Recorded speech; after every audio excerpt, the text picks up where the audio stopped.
अन्य समाचार पर नजर करिए तो आज गुरुवार और गुरु पूर्णिमानो अनोखो संयोग है। आज अषाढ़ी शुक्ल पक्षनी पूर्णिमा एटले के गुरु पूर्णिमा है।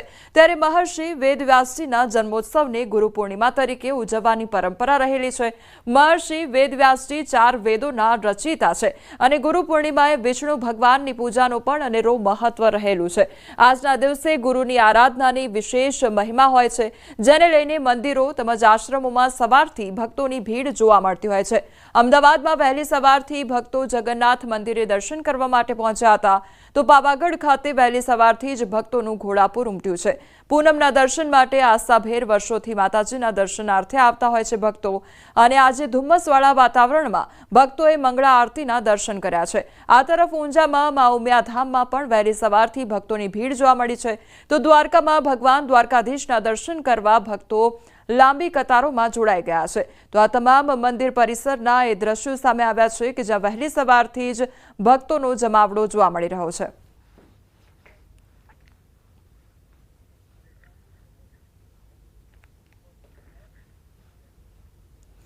મૂળ પોરબંદરની યુવતી ઓમાનના મસ્કતમાં ફસાઈ ગઈ હોવાની ઘટના સામે આવી છે। યુવતીએ વિડીયો મેસેજ વાયરલ કરી ભારત સરકાર પાસે મદદ માંગી છે। પોરબંદરમાં રહેતા યુવતીના પરિવારજનોમાં ચિંતા જોવા મળી રહી છે।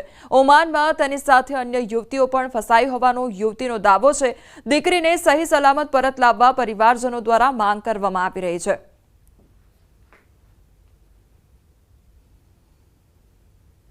છોકરી ફસાયેલી છે, એની પાસે 25-30 છોકરી બીજી પણ છે, એ મને હજી કંઈ ખબર નથી। તો છોકરીએ મને વાત કરેલી છે। ગુજરાત સરકાર અને ભારત સરકારને મારી નમ્ર અપીલ છે કે મારા નાના માણસ સામું જોઈ મારી દીકરીને હેમખેમ પોરબંદર પુગાડો।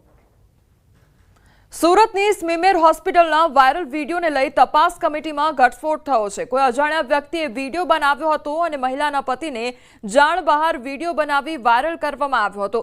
ઈજાગ્રસ્ત મહિલાના પતિ ડોક્ટર સાથે સારવારની વાત કરી રહ્યા હતા। અન્ય કોઈએ વિડીયો બનાવી વાયરલ કર્યો હતો, તો ઈજાગ્રસ્ત મહિલાના પતિનું નિવેદન સામે આવ્યું છે।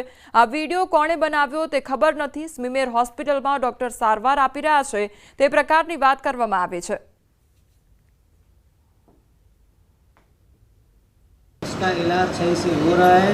हमें डॉक्टर लोगों से कोई तकलीफ नहीं है, ना ही तो हमको कोई तकलीफ है, ना ही तो मेरे मरीज को। ये वीडियो किसने बनाया, किसने डाला, हमको भी नहीं पता। ना ही तो हमने बनाया, ना ही तो हमने डालने के लिए बोला। इसका इलाज सही से हो रहा है। हमें डॉक्टर लोगों से कोई तकलीफ नहीं है, ना ही तो हमको कोई तकलीफ है, ना ही तो मेरे मरीज को।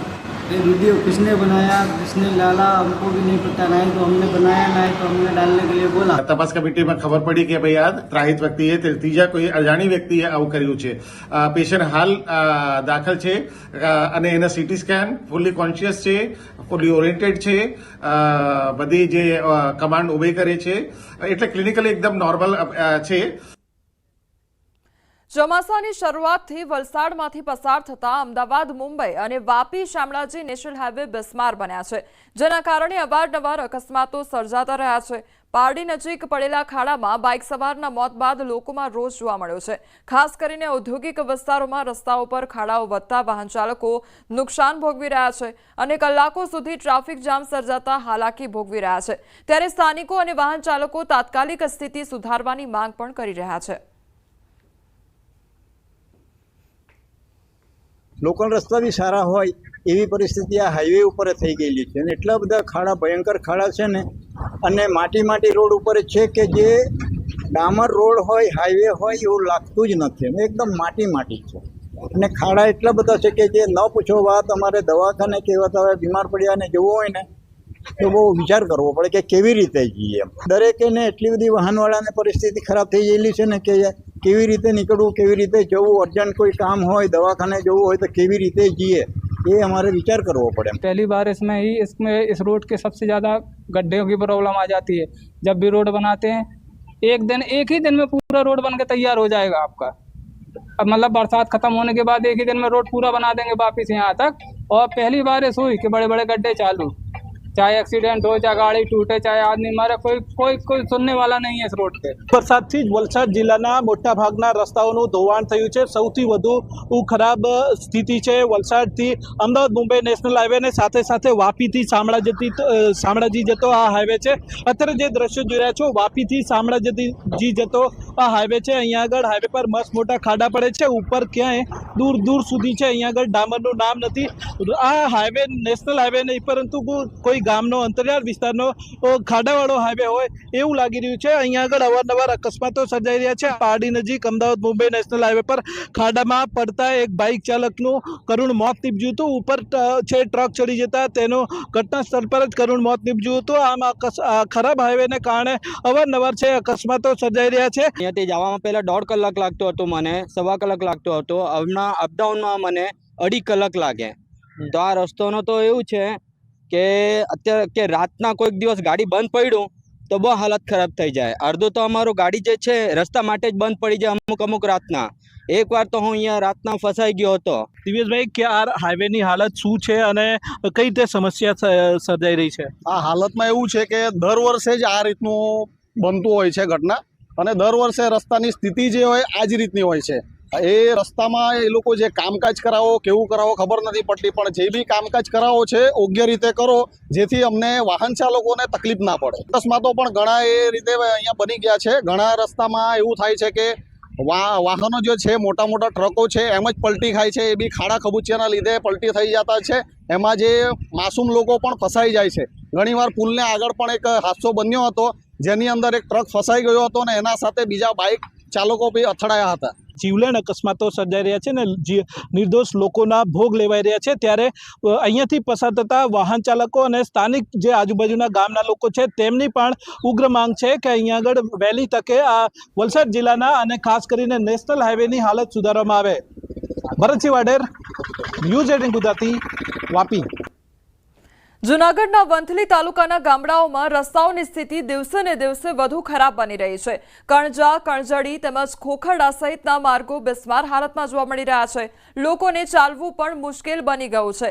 શાહપુરથી વાડલા તરફના કાળવા નદીના પુલનું કામ અધૂરું રહી ગયું છે અને ડાયવર્ઝન પણ વરસાદમાં ધોવાઈ ગયું છે। તંત્રને રજૂઆતો કરવામાં આવી તેમ છતાં કામગીરી ન કરતા ગ્રામજનોમાં ભારે રોષ ફેલાયો છે।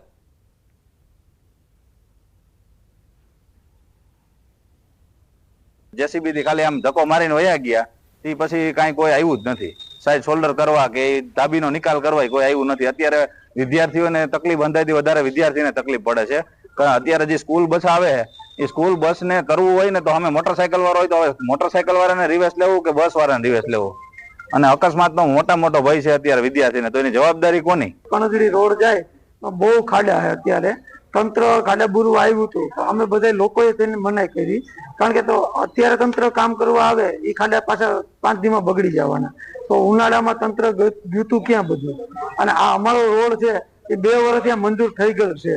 ટેન્ડર પડે, જોબ નંબર આવી જાય, તો એજન્સી કામ કરતી કેમ નથી? તંત્રને અનેક વખત રજૂઆત કરી છે, આગળ ડીડીઓને પણ આ બાબતની રજૂઆત કરેલ છે, તો છતાંય આ બાબતને કાંઈ પગલાં નથી। એક વખત ટેન્ડર દેવાનું હતું, એ ટેન્ડર કાંઈક ને કાંઈક તંત્ર દ્વારા કાંઈક ઘોષપરોણા કર્યા હોય એના હિસાબે એ ટેન્ડર વાળો અધૂરું મૂકીને વયો ગયો, અને રીટેન્ડર કરવામાં રીટેન્ડર કર્યું તો રીટેન્ડરની અંદર એક જ માગણીદાર આવ્યો એટલે વળી પાછો રીટેન્ડર કરવા, આમને એમ પ્રક્રિયા લંબાવતા જાય તો લોકો શું કરે? લોકોને એવડી બધી અગવડતા થાય છે કે લોકોને અમે મોઢું બતાવવા લાયક નથી થયા। એજન્સીએ અધૂરું કામ કરી અને પ્રોગ્રેસ ન જાળવતા અધૂરું મૂકીને ચાલી ગયેલ હતી, એટલે એના ઉપર નિયમ મુજબ કાર્યવાહી કરી એજન્સીને ટર્મિનેટ કરેલ છે અને બાકી રહેતા કામનું રીટેન્ડર કરેલ હતું। પરંતુ રીટેન્ડરમાં માત્ર એક એજન્સી આવતા જિલ્લા કક્ષાએથી અત્યારે સેકન્ડ ટાઈમ ટેન્ડર કરવાની પ્રક્રિયા ચાલુ છે। એ સમયગાળામાં રસ્તો ચાલુ રહે ત્યાં સુધી ડાયવર્ઝનની પ્રક્રિયા ચાલુ છે, જે 2 દિવસમાં પૂર્ણ કરી આપવામાં આવશે। ભાવનગર શહેરના સંસ્કાર મંડળ સહિત અનેક વિસ્તારોમાં ખોદાયેલા ખાડા માથાનો દુખાવો બન્યા છે। ડ્રેનેજ, પાણી, ગેસ અને કેબલિંગના કામ બાદ પેચવર્ક ન થતા રસ્તા ખરાબ હાલતમાં જોવા મળી રહ્યા છે। શહેરમાં ઠેર ઠેર ખોદકામથી અકસ્માતોની શક્યતા સતત વધી રહી છે। જવાબદાર તંત્ર અને કોન્ટ્રાક્ટરોની નિષ્ક્રિયતાને લઈને નાગરિકોમાં ભારે રોષ છે। નાગરિકોએ ચીમકી આપી છે કે મોટી જાનહાનિ થાય તો જવાબદારી તંત્રની રહેશે। લોકોએ તાત્કાલિક કામગીરીની માંગ પણ કરી છે। અમારે બીમાર દુખાવાની બહુ તકલીફ છે સર્વાઇકલની, અને ખાડા કોઈ હાલી નથી ત્યાં, દવાખાને જઈ નથી શકતા, અને પાણી ભરાઈ જાય છે, ગટરને ભરાઈ જાય છે. વારે ઘડીએ કોર્પોરેશન શું કરે છે? અને ટેક્સમાં તો કાંઈ બાદબાકી મૂકતા નથી, ટેક્સ દરરોજ પૂરો વસૂલાત કરે છે, અને અમારે બહુ તકલીફ છે. 50 વર્ષ ઉંમરનાને બહુ તકલીફ થાય સાહેબ, કોઈ તંત્ર ધ્યાન નથી આપતું. હું 1 વર્ષથી હેરાન થાઉં છું, અહીંયા આવવા જવામાં બહુ તકલીફ પડે છે. ઓછામાં ઓછા છેલ્લા 7 મહિનાથી કોર્પોરેશન વાળાએ ગટરના ઓલે આખો રોડ ખોદી નાખ્યો. ખોદી તો નાખ્યો, એનું કામ સમયસર પૂર્ણ કર્યું નહીં. ચોમાસું આવી ગયું, હવે આ રોડની હાલત કહેવાય ને, ઉપર ખાલી થીગડા માર્યા છે. એટલી બધી ધૂળ ઉડે છે, લોકો જેટલા રોડ ઉપરથી નીકળે તે લોકોને આંખોમાં રચકણો પડે છે, તેની લીધે એક્સિડન્ટ થાય છે. ઢોર વચ્ચે આવે છે, એની લીધે એક્સિડન્ટ થાય છે. ખાડા એવડા મોટા મોટા છે કે અચાનક સ્ટ્રીટ લાઇટ તો છે નહીં, એટલે ખાડા આવે છે એટલા માટે એક્સિડન્ટ થાય છે. તો કોર્પોરેશનને વિનંતી છે કે તાત્કાલિકને ધોરણે આ રોડને તાત્કાલિક સમારકામ કરે, સરખી રીતે લોકોને અવર જવર થઈ શકે તેવું કરે. ખોડિયાર મંદિર આગળ બધી જગ્યાએ ખાડા ટેકરા છે, કોઈ જગ્યાએ થતું નથી. કોકળ ગાડીની ગતિએ જાય છે. સાહેબો ધ્યાન આપે કે ન આપે તો રામ જાણે. બસ એસીમાં બેઠા રહેવું છે, ખીચા ભરો, બસ આ સિવાય બીજું કાંઈ ઉઠતું નથી. 1 વર્ષથી તકલીફ હું અને મારી જેવા ઘણા લોકો અનુભવે છે.